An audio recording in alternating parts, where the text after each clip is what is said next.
శ్రీరంగపట్నం అనే ఒక ఊరిలో అనసూయమ్మ అనే వృద్ధురాలు ఉండేది.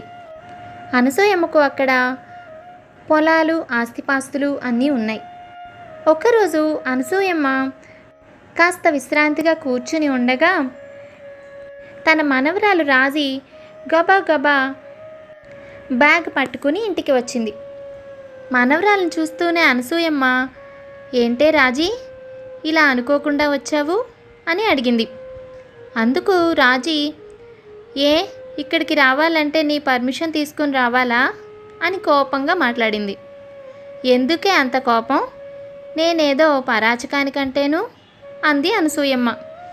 అమ్మమ్మ అలా అనేసరికి కాస్త సర్దుకుని, ఏం లేదమ్మమ్మ, నిన్ను తాతయ్యను చూడాలనిపించి వచ్చాను అంతే అని చెప్పింది రాజీ. అయితే తనను చూస్తుంటే భర్తతో ఏదో గొడవ పడి వచ్చినట్లుగా అనుమానం వచ్చింది అనసూయమ్మకి. జర్నీ చేసి చాలా చిరాగ్గా ఉంది, కాస్త ఫ్రెష్ అయ్యి వస్తా అని చెప్పి రాజీ గదిలోకి వెళ్ళిపోయింది. ఇంతలో అక్కడికి అనసూయమ్మ పెద్ద కూతురు సుగుణ వచ్చింది. సుగుణ అనసూయమ్మను, ఏం చేస్తున్నావమ్మా అని అడుగుతుంది. ఏం లేదే, ఇప్పుడే రాజీ వచ్చింది, ఏమిటే అనుకోకుండా వచ్చావని అడిగితే నా మీద కసురుకుంది. చూడబోతే మళ్ళీ భర్తతో ఏదో గొడవ పడి వచ్చిందేమో అని అనుమానంగా ఉందే తల్లి అని నిట్టూరుస్తూ అంది అనసూయమ్మ. నేను చిన్నగా దాంతో మాట్లాడి తెలుసుకుంటాలే, నువ్వు అనవసరంగా ఆలోచించి ఆరోగ్యం పాడు చేసుకోకు అంది సుగుణ. ఏం ఆరోగ్యం లేమ్మా, కన్న కూతుర్ని అల్లుణ్ణి పోగొట్టుకున్నాం, దీన్ని చూసుకునే బతుకు ఈడుస్తున్నాను. ఇదేమో తడవుకోసారి భర్తతో గొడవ పెట్టుకుని వస్తుంది. అయిన వాళ్ళు కాబట్టి ఏదో సర్దుకుపోతున్నారు. అదే బయట వాళ్ళైతే ఊరుకుంటారా చెప్పు? ఈ వయసులో మాకు దీనివల్ల మనశ్శాంతి లేకుండా పోతోందే అని చాలా బాధపడింది అనసూయమ్మ. అందుకు సుగుణ, చిన్నపిల్ల కదమ్మా, 4 రోజులు పోతే తనే తెలుసుకుంటుంది, నువ్వేమీ కంగారు పడకు అంది భరోసాగా. సరే, ఈ పూట వంట ఏం చేయమంటావు అని సుగుణ అడుగుతుంది. రాజీకి ఇష్టమైన గుత్తొంకాయ కూర చేయనా అంది. నీ ఇష్టం, ఏదో ఒకటి చెయ్యి, నేను కాసేపు నడుం వాలుస్తా అంటూ లోపలికి వెళ్ళిపోయింది అనసూయమ్మ. వెంకయ్య, అనసూయమ్మలకు 2 కూతుళ్ళు, సుగుణ, సురేఖ. సుగుణకు చదువు అంతగా అబ్బకపోవడంతో కొంతవరకు చదివి ఆపేసి ఇంటి పని, వంట పని చూసుకోవడం మొదలుపెట్టింది. అయితే సురేఖ బాగా చదువుకుంది. 2 అక్క చెల్లెళ్ళు చాలా స్నేహంగా ఉండేవాళ్ళు. సుగుణను ఆస్తిపాస్తులు పెద్దగా లేకపోయినా రమేష్ అనే వ్యక్తికిచ్చి పెళ్లి చేస్తారు వాళ్ళిద్దరూ. రమేష్, సుగుణ ఇద్దరూ ఒకరికొకరు ఇష్టపడ్డారు. అయితే తర్వాత 2 ఏళ్లకు సురేఖకు కూడా ఒక మంచి సంబంధం చూసి పెళ్లి చేస్తారు. సురేఖ భర్త రవి గవర్నమెంట్ ఉద్యోగి, చాలా మంచివాడు. అతనికి ఒక తమ్ముడు, చెల్లి కూడా ఉన్నారు. అందరూ కలిసి ఉండేవారు. వాళ్ళంతా సురేఖను ఎంతో ప్రేమగా చూసుకునేవాళ్ళు. భర్త అయితే సురేఖను వదిలిపెట్టి ఉండేవాడే కాదు, పుట్టింటికి కూడా త్వరగా పంపేవాడు కాదు. పెళ్ళైన 2 ఏళ్లకే సురేఖకు రాజీ పుట్టింది. అలాగే సుగుణకు కూడా ఒక అమ్మాయి, ఒక అబ్బాయి. అయితే సుగుణ భర్త రమేష్ చెడు స్నేహాలకు బాగా అలవాటు పడ్డాడు. పెళ్ళైనప్పటి నుంచి సుగుణను ఏ పూట సంతోషంగా చూసుకునేవాడు కాదు. అప్పుడప్పుడు కొట్టేవాడు, రోజు తాగి వచ్చేవాడు, పిల్లల్ని కూడా సరిగ్గా పట్టించుకునేవాడు కాదు. సుగుణ భర్త వల్ల ఎన్నో బాధలు అనుభవించింది. సుగుణ, సురేఖ వారి మధ్య ఎప్పుడూ ఏ దాపరికాలు ఉండేవి కాదు. అందువల్ల తన బాధనంతా సురేఖ వచ్చినప్పుడు సుగుణ చెప్పుకొని ఏడ్చేది. అందుకు సురేఖ కోపం వచ్చి రమేష్కు విడాకులు ఇచ్చేయమని, అమ్మా నాన్నలతో హాయిగా ఉండమని ఎన్నోసార్లు సలహా ఇచ్చింది. అయితే సుగుణ మాత్రం సురేఖ చెప్పిన దానికి మౌనంగా ఊరుకునేది. అలా 5 ఏళ్ళు సుగుణ భర్త పెట్టే బాధలు భరించుకొని నరకం చూసింది. 5-6 ఏళ్లకు నెమ్మదిగా రమేష్లో మార్పు రావడం మొదలైంది. నిదానంగా తాగడం మానేశాడు, చెడు స్నేహాలు వదిలిపెట్టేశాడు, పిల్లల్ని కూడా బాగా చదివించి ప్రయోజకులను చేశాడు. ఇలా జరుగుతూ ఉండగా రాజీ కొంచెం పెద్ద అయిన తర్వాత తండ్రికి బాగా అనారోగ్యం చేస్తుంది. అకస్మాత్తుగా నిద్రలోనే తండ్రి చనిపోతాడు. ఆ మరణాన్ని సురేఖ తట్టుకోలేకపోయింది. సురేఖ చాలా దిగాలు పడిపోతుంది. ఎవరితోనూ ఏమీ మాట్లాడేది కాదు. మౌనంగా కూర్చునేది. కూతుర్ని ఆ స్థితిలో వదిలి రాలేక వెంకయ్య, అనసూయమ్మలు కొన్నాళ్ళు అక్కడే ఉన్నారు. అప్పుడప్పుడు సుగుణ, రమేష్ కూడా అక్కడికి వచ్చి వెళ్తూ ఉండేవారు. ఇలా సురేఖను ఎలాగో అలా ఓదార్చి మళ్ళీ మనుషుల్లో పడేలా చెయ్యాలని చాలా ప్రయత్నించేవాళ్ళు. ఒకరోజు అమ్మ మన ఊరెళ్దాం అని సురేఖ అడగడంతో ఆమెను తీసుకుని వాళ్ళ ఊరికొచ్చారు. సురేఖ సుగుణతో ఎన్నో కబుర్లు చెప్పింది. కాస్త మనసు తేలిక చేసుకుంది. రాత్రి కాస్త ఉత్సాహంగానే కనిపించింది. అయితే సురేఖ తెల్లారి ఇక లేవలేదు. కూతురి మరణాన్ని ఆ ముసలి తల్లిదండ్రులు తట్టుకోలేకపోయారు. చిన్న వయసులోనే అల్లుడి అనారోగ్యం, మరణం, 6 నెలలైన గడవక ముందే కూతురి ఆకస్మిక మరణం వాళ్ళని చాలా కుంగదీసింది.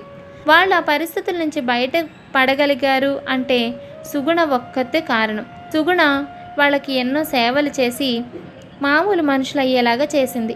కొంతకాలం తర్వాత చదువు అయిపోయిన రాజీ సిటీలో ఉన్న మేనత్త కొడుకును పెళ్లి చేసుకుంది. మేనత్తకు అన్న కూతురని రాజీ అంటే చాలా ఇష్టం. మేనత్త కొడుకు కృష్ణ కూడా రాజీని ఎంతగానో ఇష్టపడ్డాడు. అయితే రాజీనే కాస్త మొండిపిల్ల. చీటికి మాటికి భర్తతో గొడవ పడి ఇలా వచ్చేస్తూ ఉంటుంది. తల్లి తండ్రి లేరు కదా అని కొంచెం అనసూయమ్మ గారం చేసి పెంచింది. దాంతో ఆమె పెంకితనంగా తయారయ్యింది. ఈ పిల్లకు ఏం చెప్పి ఎలా చెప్పి మంకుతనం వదిలించి భర్త దగ్గర ఉండేలా చెయ్యాలా అని ఆలోచనలో పడ్డారు అనసూయమ్మ, సుగుణ. తర్వాత రోజు పొద్దున్నే రాజీ భర్త కృష్ణ అనసూయమ్మకు ఫోన్ చేశాడు. కాస్త కుశల ప్రశ్నలన్నీ అడిగిన తర్వాత, రాజీ విషయం మాట్లాడాలని చేశాను నానమ్మ. రాజీ ప్రతి విషయానికి గొడవ పడుతుంది. నా మాట అస్సలు వినడం లేదు. ఈ మధ్య అమ్మ చెప్పినా వినడం లేదు. అన్నీ తను చెప్పినట్లే జరగాలంటుంది. చివరికి అలా జరిగినా కూడా ఇదిగో ఇలా చేస్తోంది. ఇలా అయితే కష్టం నానమ్మ. ఇంకొకసారి ఇలా మీ ఇంటికి వస్తే మాత్రం ఇక అక్కడే ఉండాల్సి వస్తుంది. ఇదంతా తనకు అర్థమయ్యేలాగా మీరైనా చెప్పి ఇక్కడికి పంపించండి. ఇలా సూటిగా స్పష్టంగా విషయం చెప్పి ఫోన్ పెట్టేశాడు కృష్ణ.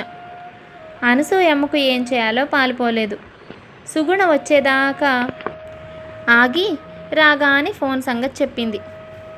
నేను రాజీతో సాయంత్రం మాట్లాడతానులే అంటూ ధైర్యం చెప్పింది సుగుణ.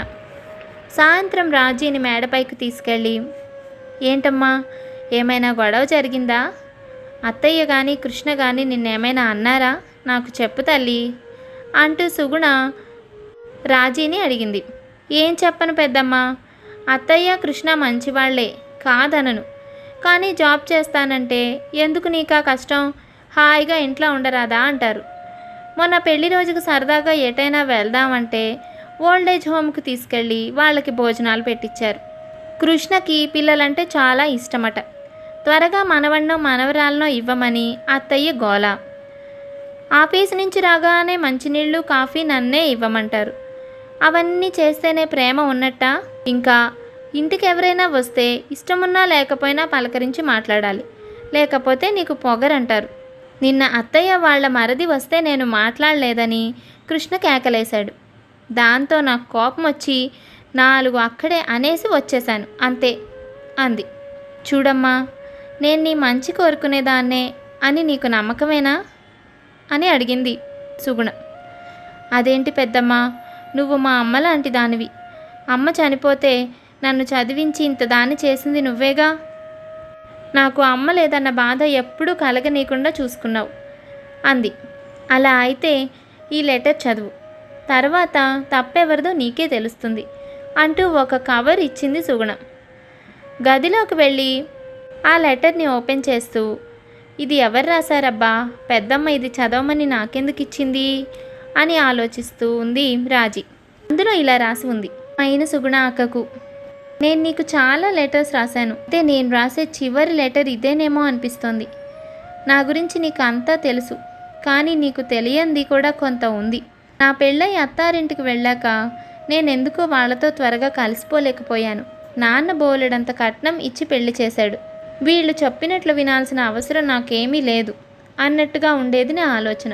మా అత్తారింట్లో అందరూ నన్ను బాగానే చూసుకునేవాళ్ళు. ఇక ఆయనకైతే నేనంటే ప్రాణం. కానీ నేనే వాళ్ళు ఏదైనా చెప్తే నాకు ఇష్టమైతే చేసేదాన్ని, లేకపోతే లేదు అన్నట్టు ఉండేదాన్ని. అయినా వాళ్ళు నన్ను పల్లెత్తు మాట కూడా అనేవారు కాదు సుగుణక్క. మా మరిది పెళ్ళయిన తర్వాత వేరుగా వెళ్ళిపోదామని నేను చాలా గొడవ పెట్టాను. వాళ్ళు ఎంతో బాధపడ్డారు. అయినా నేను ఆయన మాట వినలేదు. మా మరిదికి వ్యాపారంలో నష్టం వచ్చి ఈయనను అప్పు అడిగాడు. నేను ఆ డబ్బు ఇవ్వడానికి వీల్లేదన్నాను. పాపం అప్పుడు కూడా నన్ను ఆయన డబ్బు ఇద్దామని ఎంతగానో బతిమలాడారు. అయినా నేను మనసు మార్చుకోలేదు. అంతకు 2 నెలల ముందే మా ఫ్రెండ్ రజనీ వాళ్లకు 5 లక్షలు నేనే బతిమలాడి అప్పుగా ఇప్పించాను. మా మరిది అడిగిన 3వ రోజే రజనీ వాళ్ళ ఆయన ఐపీ పెట్టి ఊరొదిలి పారిపోయారు. ఈ విషయం ఆయనకు తెలిస్తే ఇంకేమైనా ఉందా అని భయపడి చెప్పలేదు. చివరకు విషయం తెలిసింది. భయంతో నిలబడిపోయిన నన్ను పిలిచి, డబ్బు పోయిందని నిన్ను తిడతానని భయపడుతున్నావా పిచ్చి పిల్ల? వాళ్ళలాంటి వాళ్ళని నీకు మాత్రం ఏమైనా తెలుసా ఏమిటి? నువ్వు మాత్రం ఏం చేస్తావు? పోతే పోయాయిలే, వాటి గురించి ఇక బాధపడకు అని నన్నే ఓదార్చారు ఆయన. అంతకు ముందు కూడా నా తప్పులు ఎన్నో క్షమించారు. కానీ ఈసారి ఆయన మంచితనం మాత్రం నన్ను సిగ్గుతో తలదించుకునేలా చేసింది. నా తప్పు నాకు తెలియజేసింది. మర్నాడు నేనే మా మరిదికి ఫోన్ చేసి పిలిపించి డబ్బులు ఇస్తుంటే ఆయన ముఖంలో కనిపించిన సంతోషం ఎన్ని కోట్లు కుమ్మరించినా రాదు. కృతజ్ఞతాపూర్వకంగా తను చూసిన చూపు నన్ను తలదించుకునేలా చేసింది. నిజానికి ఆ రోజు ఎందుకో నాకు కూడా చాలా తృప్తిగా అనిపించింది. మన వారందరితో మంచిగా కలిసిపోయి ఉంటే ఎంత సుఖంగా సంతోషంగా ఉంటుందో అప్పటికి కానీ నాకు అర్థం కాలేదక్క. నాతో అంత ప్రేమగా ఉండే వాళ్ళందరినీ ఇన్నాళ్ళు నా ప్రవర్తనతో ఎంత బాధ పెట్టాను కదా అని చాలా గిల్టీగా ఫీల్ అయ్యేదాన్ని. ఇక జీవితంలో ఆప్యాయతతో కూడిన ఆనందాన్ని అప్పుడప్పుడే అనుభవిస్తున్న నాకు ఆయన అనారోగ్యం ఊహించని పరిణామం. నా తప్పు తెలుసుకుని ఇక జీవితంలో ఆయన్ని ఎప్పుడు బాధ పెట్టకుండా చూసుకోవాలి, సంతోషంగా ఉండాలి అనుకున్నాను. కానీ భగవంతుడు నాకు అవకాశం ఇవ్వలేదు. ఆయన అనారోగ్యం ముదిరి చివరకు మరణం దాకా వెళ్ళిపోయింది. ఆయన మరణం నాకు కోలుకోలేని దెబ్బ. తను ఉన్నన్నాళ్ళు విలువ తెలియలేదు. పోయిన దగ్గర నుంచి అన్నీ ఆయన జ్ఞాపకాలే. నేను మొండితనంగా ప్రవర్తించి ఆయన్ను బాధ పెట్టిన సందర్భాలన్నీ గుర్తొచ్చి గుండెల్లో బాధ పెరిగిపోయేది. నేను ఎంత బాధ పెట్టినా తన మంచితనం ఈ జన్మకు మర్చిపోగలనా? అటువంటి భర్త నాకు భగవంతుడిచ్చిన వరం సుగుణక్క. దాన్ని నేను సంపూర్ణంగా అందుకోలేకపోయాను. ఇప్పుడు నేను ఎంత తప్పించినా ఆయన తిరిగి రావడానికి అవకాశం లేదు కదా.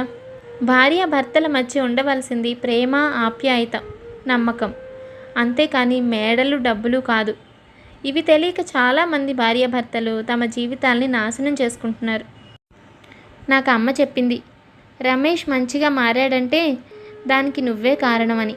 నేను నీతో పాటే పెరిగిన నీ బుద్ధి నాకు రాలేదక్క. నీతో ఎన్నోసార్లు చెప్పాను రమేష్కు విడాకులు ఇవ్వమని. మౌనంగా ఊరుకునేదానివి తప్ప ఏమీ మాట్లాడేదానివి కాదు. ఆ మౌనంలో ఎన్ని అర్థాలున్నాయో నాకు ఇప్పుడు నా గుండె చాలా బలహీనపడిపోయింది. ఆయన తోడు లేకుండా బ్రతకడానికి నాకు శక్తి చాలడం లేదు. ఎప్పుడో ఒకరోజు ఈ గుండె ఆగిపోతుంది. అమ్మా నాన్న జాగ్రత్త. రాజీ నీ పెంపకంలో నీలాగే సహనశీలిలా, ప్రేమమూర్తిలా తయారవుతుందని నాకు నమ్మకం ఉంది. దాని బాధ్యత నీదే అక్క. ఇక ఉంటా, నీ సురేఖ. తల్లి ఉత్తరం చదివిన రాజీకి కళ్ళు కన్నీళ్లతో మసకబారాయి. అమ్మ తన మీద ఎంత నమ్మకం పెట్టుకుంది. ఇన్నాళ్ళు అమ్మమ్మ, పెద్దమ్మ ఎంత చెప్తున్నా తనెంత మూర్ఖంగా ప్రవర్తించింది. ఛీ, తను మనిషేనా? కృష్ణ నిజంగానే శ్రీరాముడు లాంటివాడు. ఈ ఉత్తరం చదివిన తర్వాతే తన తప్పులన్నీ తనకు గుర్తొస్తున్నాయి. మనసులో థ్యాంక్ యూ అమ్మా, నువ్వు ఈ లెటర్ రాయకపోయుంటే నా తప్పు నాకు ఎప్పటికీ తెలిసేది కాదేమో అంటూ పెద్దమ్మ దగ్గరకు పరిగెత్తుకుంటూ వెళ్ళింది రాజీ. పెద్దమ్మతో థ్యాంక్ యూ పెద్దమ్మ, నువ్వు ఈ లెటర్ చదవమని నాకు ఇచ్చిండకపోయుంటే నేను మారేదాన్ని కాదు. నా తప్పు నాకు తెలిసేది కాదు. ఇంతకాలం మిమ్మల్ని, అత్తయ్య వాళ్ళని ఎంతగానో బాధ పెట్టాను. ఇప్పటికైనా నా తప్పు నేను తెలుసుకున్నందుకు సంతోషపడుతున్నాను పెద్దమ్మ అంది రాజీ. చాలా సంతోషం రాజీ. నీలో ఈ మార్పు కోసం నేను, అమ్మమ్మ ఎన్నో రోజుల నుంచి ఎదురు చూస్తున్నాము. ఇల్లు అన్నాక, కుటుంబం అన్నాక ఏవో ఒక సమస్యలు ఉండకుండా ఉండవు. మనిషికి మనిషికి ఎన్నో తేడాలుంటాయి. నువ్వు నాతో చెప్పినవన్నీ చాలా చిన్న చిన్న సమస్యలు. అసలు వాళ్ళందరూ మనవాళ్ళు అని అనుకుంటే దానికి బాధే కలగదు. పెళ్ళైన కొత్తల్లో మీ పెదనాన్న నన్ను ఎంతో హింస పెట్టేవారు. అప్పుడు చాలా బాధపడేదాన్ని. కానీ ఏ రోజు నేను ఆయన్ను పల్లెత్తు మాట కూడా అనలేదు. ఆయన ఏం చేసినా సరే నేను నా ప్రేమను మాత్రమే చూపించాను. కాస్త సహనంగా ఉన్నాను. ఆ ఒక్క 5-6 ఏళ్ల కాలం నా జీవితాన్ని మార్చేసింది. ఆ తర్వాత ఆయనలో అంతులేని ప్రేమను నేను పొందగలిగాను. ప్రేమే వారిలో మార్పు తీసుకురావడానికి దోహదపడుతుంది. అదే మనం కూడా కంగారుగా 4 మాటలంటే మాట పెరిగి గొడవలు పెరుగుతాయే తప్ప జీవితాలు నిలబడవు రాజీ. బంధాల దగ్గర పట్టు ఉండకూడదు. అందులోనూ మీ అత్త మామలు కృష్ణ ఎంతో మంచివాళ్ళు కూడా. నీ చేతులారా నువ్వు నీ జీవితం నాశనం చేసుకుంటావని అమ్మమ్మ ఎంతో బెంగ పెట్టుకుంది. కొంతకాలం నీ ప్రేమను మాత్రమే ఇవ్వు. నీ భర్తను అర్థం చేసుకోవడానికి ప్రయత్నించు. ఆ తర్వాత నువ్వు కోరుకున్నవన్నీ అవే దక్కుతాయి అని చెప్తుంది సుగుణ. రాజీకి ఇప్పుడు అంతా అర్థమైంది. మనసు కూడా బాగా తేలిక పడింది. ఇక సంతోషంగా అమ్మమ్మ దగ్గరకు వెళ్ళి, అమ్మమ్మ, నేను అర్జెంటుగా ఇంటికి వెళ్ళిపోవాలి. రేపు పొద్దున్నే కృష్ణను రమ్మని చెప్పాలి. నా ఫోన్ ఎక్కడుంది అంటూ హడావిడిగా హాల్లోకి వచ్చింది. అనసూయమ్మ చాలా సంతోషపడింది. ఫోన్ పట్టుకొని హడావిడిగా గదిలోకి వెళ్తున్న రాజీని చూసి అనసూయమ్మ సుగుణ సంతోషంగా నవ్వుకున్నారు. చిన్న చిన్న విషయాలకు కంగారు పడిపోయి జీవితాన్ని పాడు చేసుకోకూడదు. కాస్త సహనంగా ఉంటే ఆ తర్వాత జీవితంలో అన్ని సంతోషాలు పొందవచ్చు. నిజమే కదా? కథ నచ్చిందా? అయితే తప్పకుండా లైక్ చేసేయండి. మీ ఫ్రెండ్స్ అందరికీ షేర్ చేయండి. మరి ఇంకెన్నో మంచి మంచి కథల కోసం మా ఛానల్ని సబ్స్క్రైబ్ చేసుకోండి. మరొక మంచి కథతో మళ్ళీ కలుద్దాం.